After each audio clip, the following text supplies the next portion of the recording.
Bismillahirrahmanirrahim. Assalamualaikum warahmatullahi wabarakatuh. Apa kabar semua teman-teman? Ya, semoga pada hari ini teman-teman dalam keadaan sehat walafiat, tiada kurang suatu apapun, dan mudah-mudahan kita semua diberi kemudahan dalam menjalankan aktivitas dan menjalankan rencana-rencana hebat kita.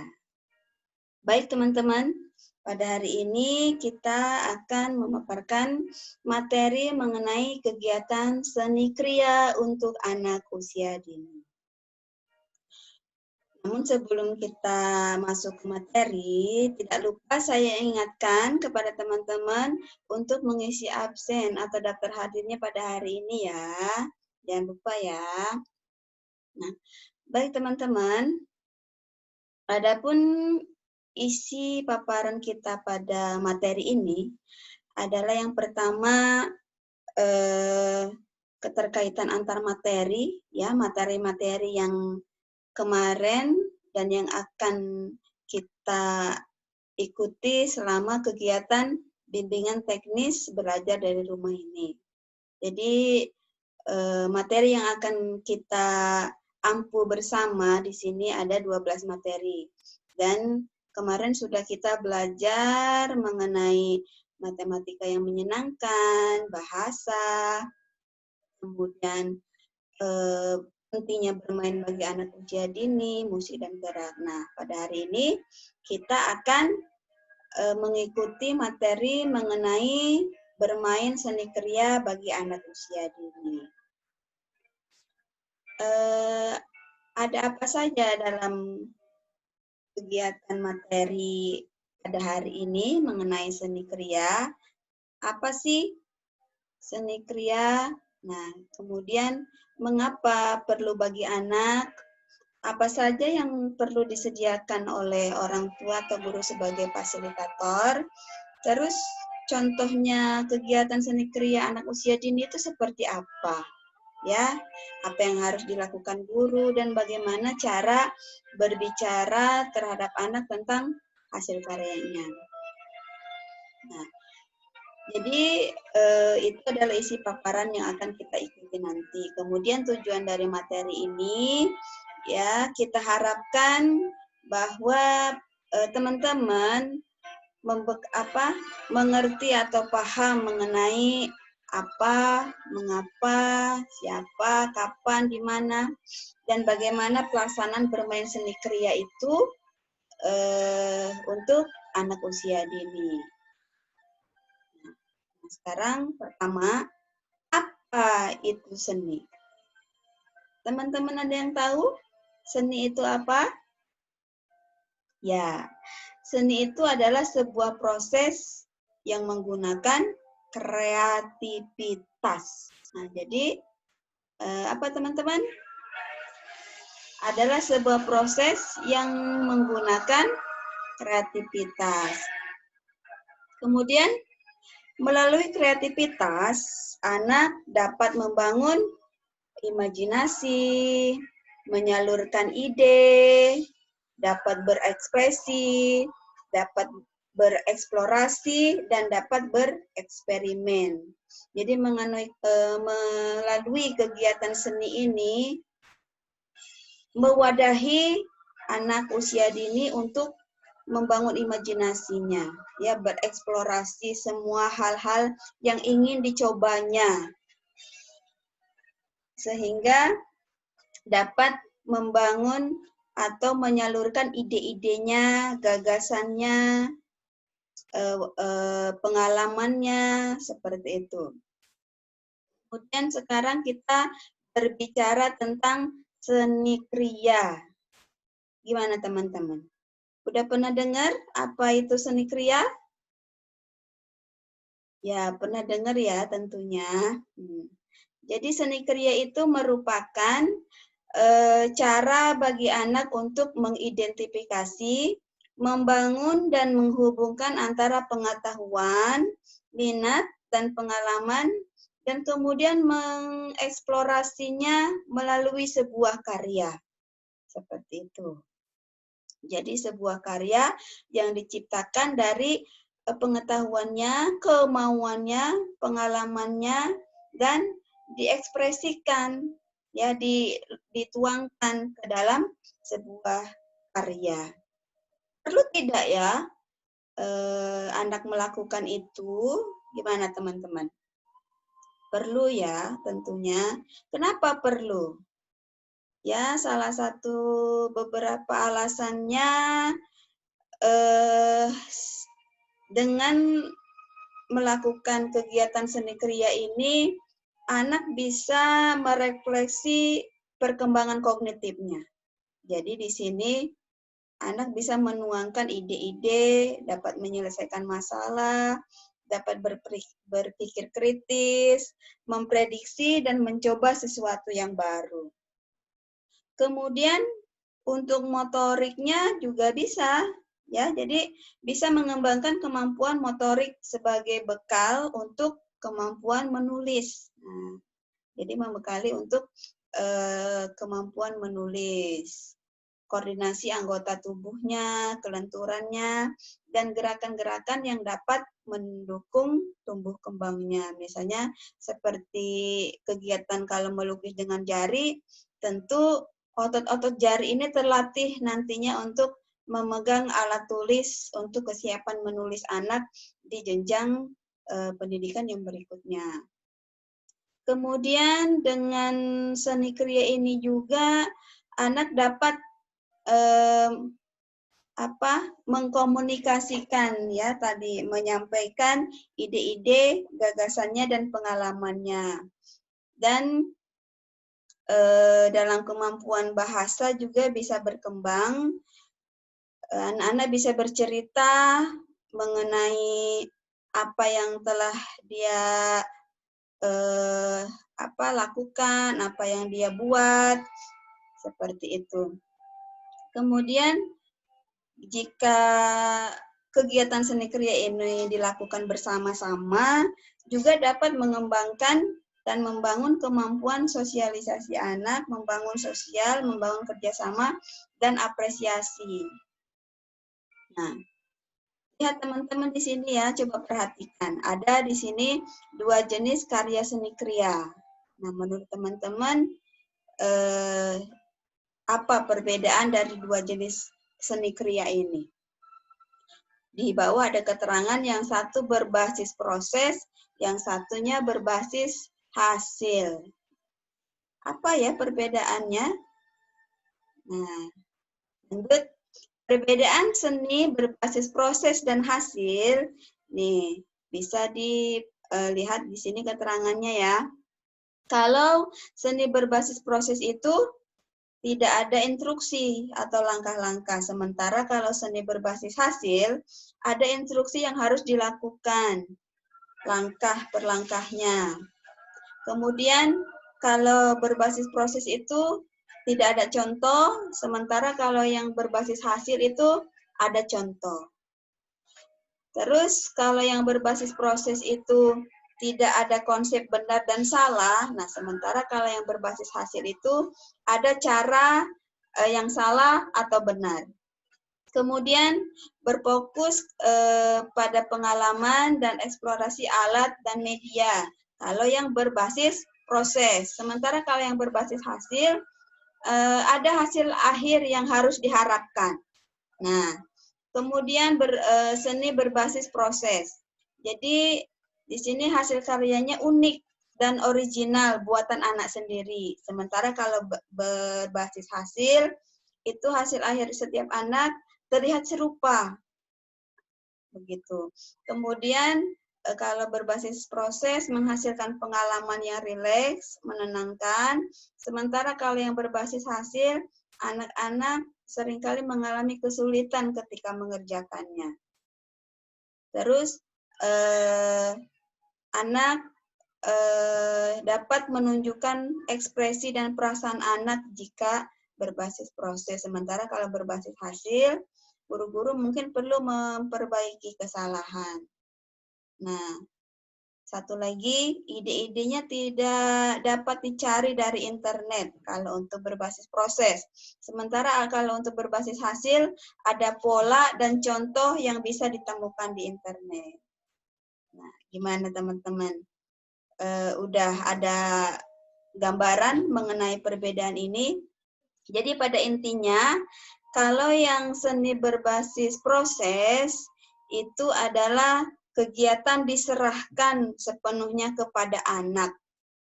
Ya, tidak ada instruksi, tidak ada contoh, tidak ada oh ini salah loh nak, harusnya seperti ini, gitu tidak. Kemudian hasil karyanya original karena itu sesuai dengan keinginan anak. Sementara kalau berbasis hasil, itu tuh harus sesuai dengan instruksi, kemudian ada contoh, kemudian ada yang konsep salah dan benar. Sayang, ini seharusnya seperti ini loh. Nah, ini seperti ini loh. Nah, ada ungkapan seperti itu. Kalau yang berbasis hasil. Sementara kalau yang berbasis proses ini sesuai dengan kemampuan anak, sesuai dengan kemauan anak.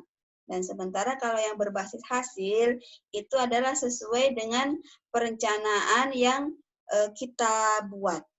Nah, itu perbedaannya. Ya. Jadi, tapi di sini persamaannya adalah sama-sama kita menuntun, sama-sama kita mendampingi, dan sama-sama kita menyediakan atau memfasilitasi peralatan perlengkapan yang anak-anak butuhkan. Jadi cuman bedanya kalau berbasis proses itu terserah kemauan anak mau membuat apa, kita bebaskan gitu kan. Tetapi kalau berbasis hasil itu kita tentukan, misalnya membuat mengisi pola gambar kucing gitu kan. Jadi mengisi pola gambar kucing dengan kapas misalnya. Nah, tentu hasil yang dihasilkan oleh anak-anak itu akan sama. Tetapi apabila kita menyediakan gambar-gambar bebas atau anak menggambar bebas, kemudian menyediakan bahan-bahan untuk isian pola, nah kita memberikan kebebasan kepada anak, silahkan. Nah, anak mau membuat gambar apa, mau mengisi polanya dengan apa, nah itu berbasis proses. Oke. Mengapa perlu seni berbasis proses? Ayo, teman-teman, tahu nggak? Ya, karya seni berbasis proses memberikan kesempatan anak untuk mengeluarkan emosi-emosinya yang ada di dalam dirinya dan membangun kepercayaan diri anak. Tentu pada masa-masa krisis seperti saat ini, hal inilah yang sangat diperlukan oleh anak. Kesempatan mengekspresikan diri, menenangkan diri, dan meluapkan emosi. Kemudian, apa sih yang harus disediakan oleh guru dan orang tua? Nah, yang harus kita sediakan oleh guru atau orang tua, pertama, ciptakan lingkungan rumah yang menarik minat anak untuk berkreasi. Jadi memang lingkungan kita sediakan ruangan, kita sediakan bahan-bahan, perlengkapan yang bisa dieksplor oleh anak untuk membuat sebuah karya. Kemudian tata alat dan bahan dengan menarik sehingga terlihat oleh anak dan mudah dijangkau. Jadi ketika pada hari itu kita ingin melihat seni kriya anak itu, ya kita memang ajak anak dan sediakan bahan-bahan dan alat tersebut. Dan tentunya alat-alat tersebut itu harus beragam, unik, baik itu warnanya, fungsinya, teksturnya, ukurannya, bentuknya, mau bahan alam atau bahan pabrik atau alat-alat rumah tangga, jadi lengkap gitu sehingga imajinasi anak, kemudian anak bisa bebas mau buat apa saja, dia tidak terbatas ya, karena bahan-bahannya sangat banyak, sangat beragam, sangat bervariasi. Jadi dia banyak sekali nanti rencana-rencana dia yang ingin dia buat itu. Kemudian guru dan orang tua harus memberikan kebebasan kepada anak. Ya, jangan terlalu diatur, jangan terlalu dibatasi seperti itu. Bebaskan saja. Hanya kita menuntun saja, menemani saja sekiranya ketika anak-anak menggunakan bahan-bahan yang kurang aman seperti itu. Nah, itu perlu kita dampingi. Paling kita hanya memberikan umpan-umpan dengan kalimat-kalimat terbuka aja untuk membuka imajinasi anak, ya.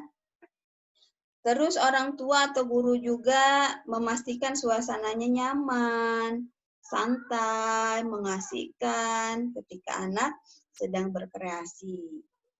Rileks seperti itu. Jangan membuat suasana yang menegangkan gitu. Ini sesuatu yang harus pokoknya dibuat pada hari itu juga oleh anak. Tidak, ya, tidak seperti itu.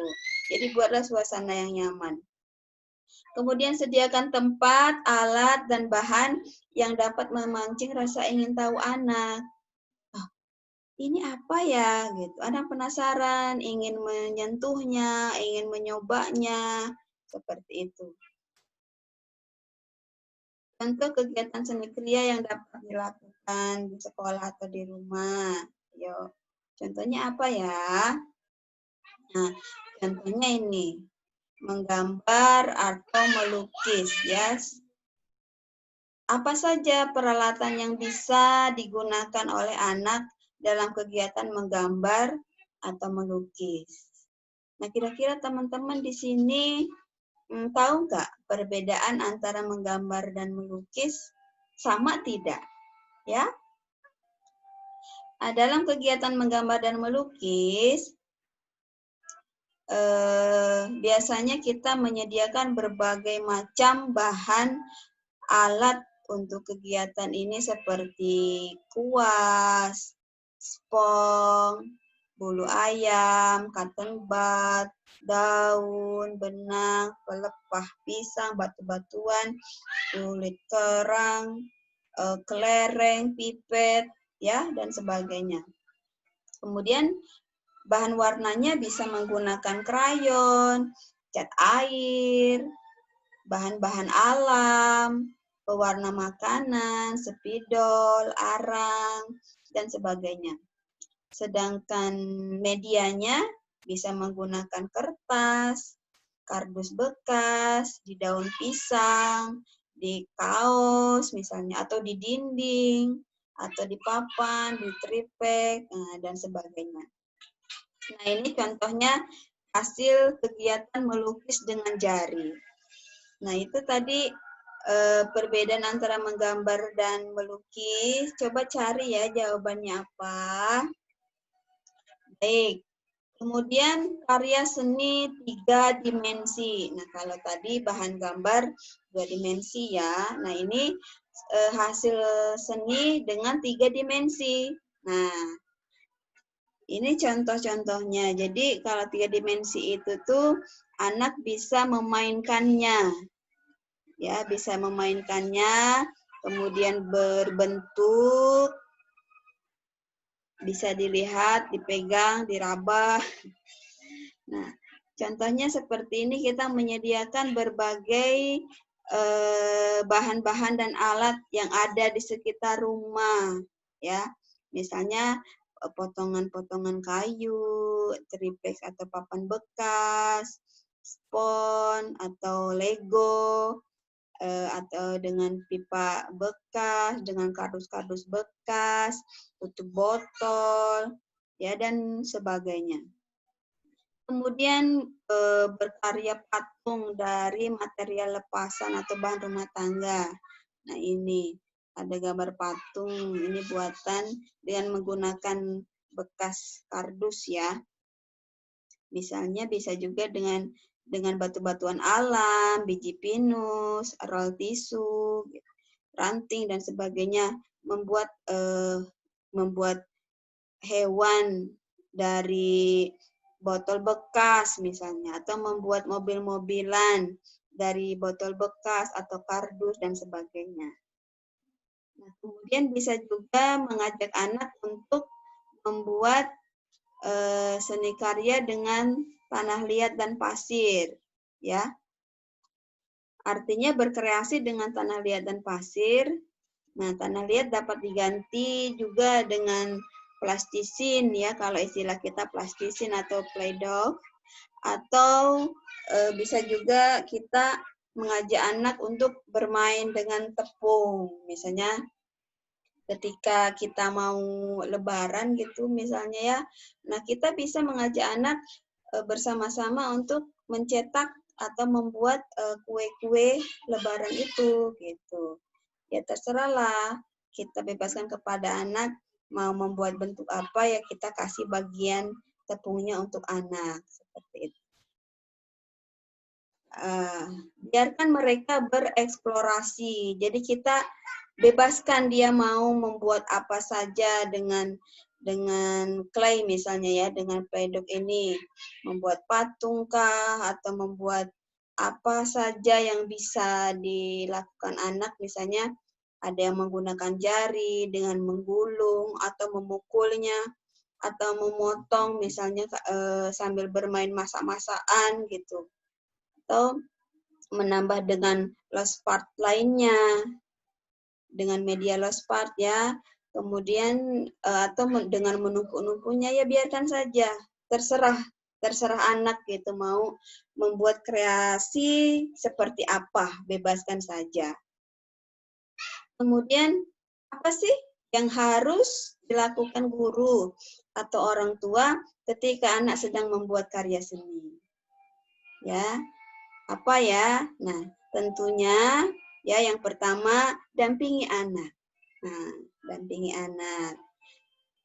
Kemudian kalau kita mau buat aturan, kita sepakati aturannya dalam bermain. Jadi aturannya enggak kita sendiri yang buat, kita buat kesepakatan dengan anak sehingga anak nantinya akan mengerti karena kesepakatan itu dibuat bersama-sama.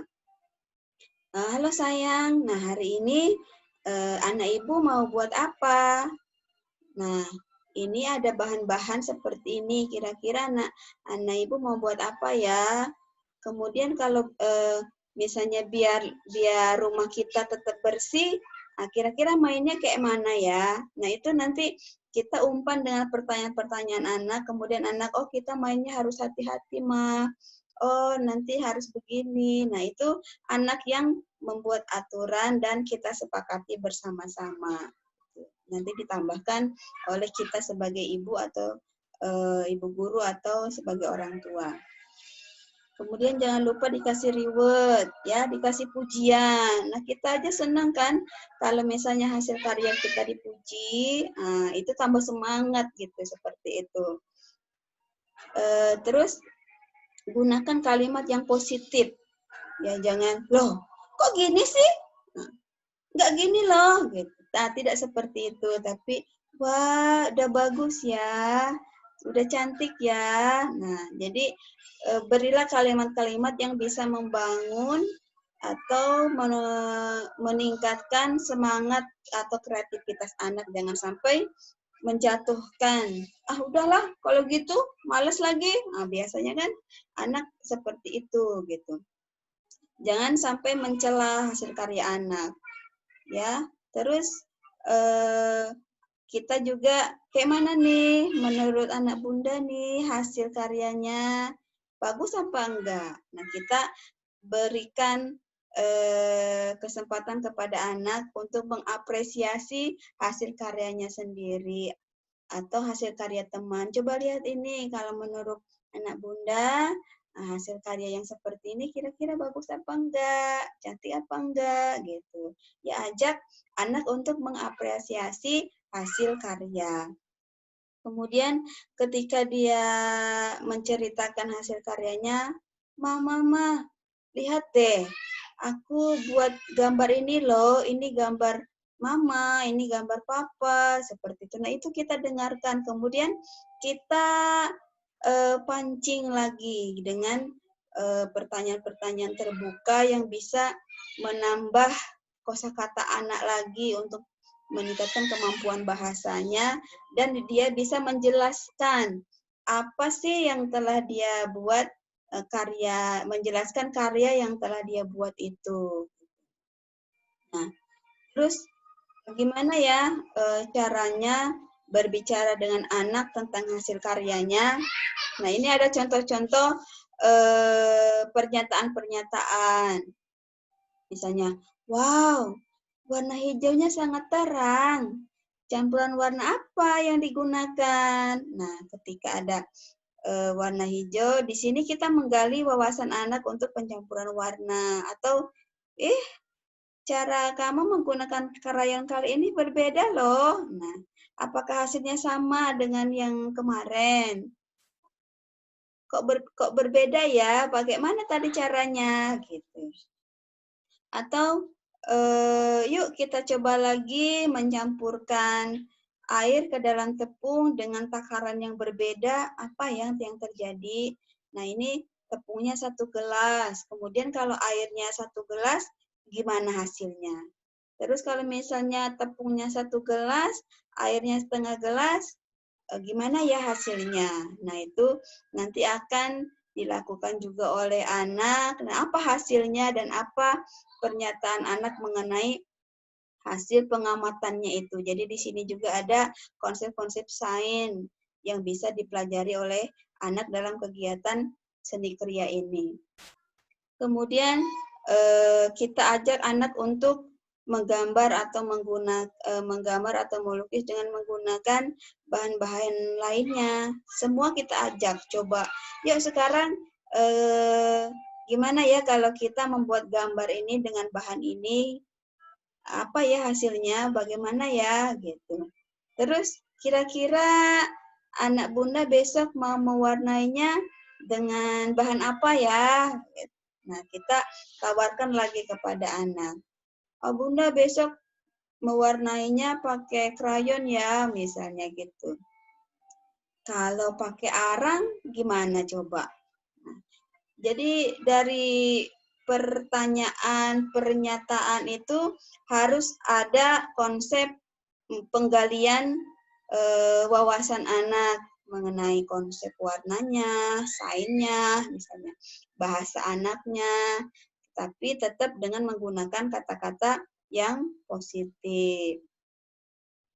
Nah, mungkin demikian pemaparan materi mengenai seni kriya, ya.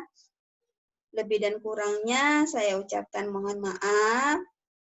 Dan teman-teman jangan lupa isi evaluasinya. Yang tadi jangan lupa juga ya isi absennya ya. Baik teman-teman, mungkin demikian ya pemaparan dari saya. Lebih dan kurang saya ucapkan mohon maaf yang sebesar-besarnya karena sempurna itu hanya milik Allah. Dan saya akhiri dengan ucapan alhamdulillah. Selamat mengikuti bimbingan teknis ini dan tetap semangat ya. Dan saya akhiri dengan wassalamualaikum warahmatullahi wabarakatuh.